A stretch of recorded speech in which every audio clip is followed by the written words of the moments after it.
How to turn on auto download audio using Wi-Fi on WhatsApp. Hello guys, in today's video I'm gonna show you how to turn on auto download audio using Wi-Fi on WhatsApp. First thing, go to WhatsApp and here we'll find these 3 points in the top corner. Click on it and click settings, and here you will find this one, storage and data. Click on it and scroll down until you find when connected on Wi-Fi.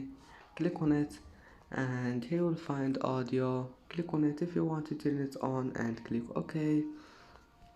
And now just go back, it will be saved. And that's it for today's video. If you like this video, don't forget like and subscribe, and thank you for watching this video until the end. And now see you in the next video.